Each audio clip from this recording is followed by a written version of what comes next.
वतन की पासबानी जान और ईमान से भी अफजाल है। मैं अपने मुल्क की खातिर कफन भी साथ रखता हूँ।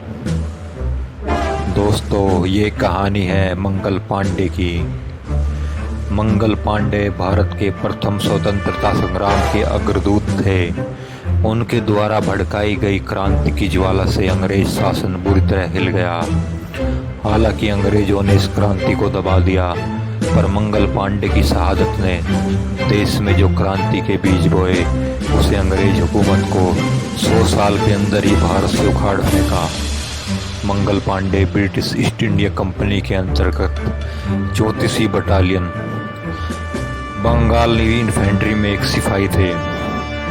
सन 1857 की क्रांति के दौरान मंगल पांडे ने एक ऐसा विद्रोह को जन्म दिया जो जंगल में आग की तरह संपूर्ण उत्तर भारत और देश के दूसरे भागों में भी फैल गया।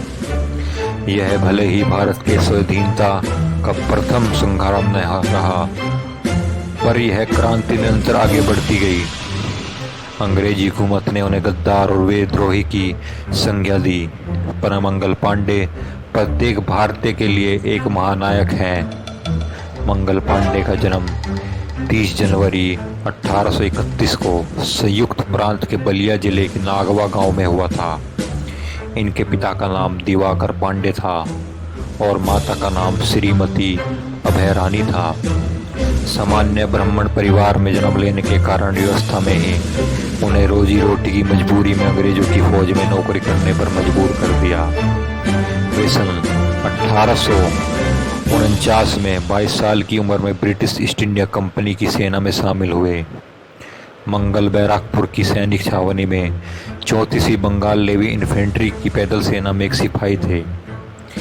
ईस्ट इंडिया कंपनी की रियासत व राज हड़प और फिर ईसाई मिशनरियों द्वारा धर्मांतरण आदि की नीति ने लोगों के मन में अंग्रेजी हुकूमत के प्रति पहले ही नफरत पैदा कर दी थी। और जब कंपनी की सेना की बंगाल इकाई ने एनफील्ड P.53 राइफल से नई कारतूसों का इस्तेमाल शुरू हुआ तो मामला और बिगड़ गया।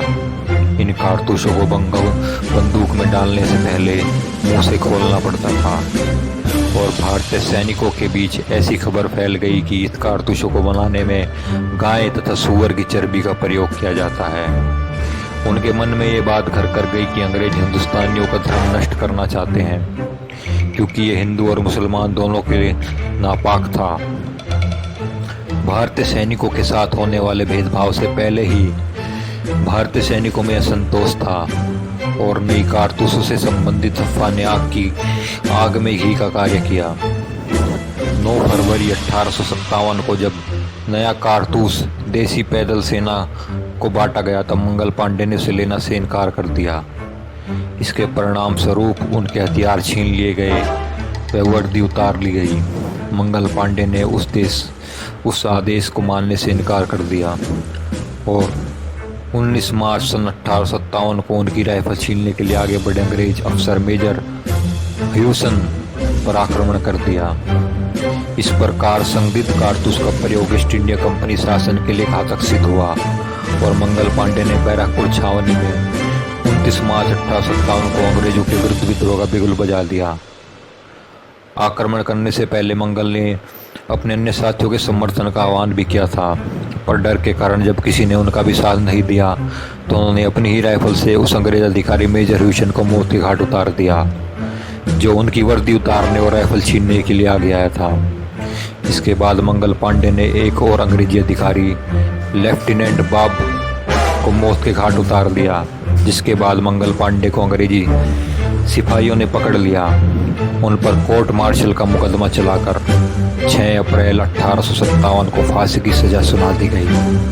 फैसले के अनुसार उन्हें 18 अप्रैल 1857 को फांसी दी जानी थी, पर ब्रिटिश सरकार ने मंगल पांडे को निर्धारित तिथि से 10 दिन पूर्व ही 8 अप्रैल 1857 को फांसी पर लटका दिया।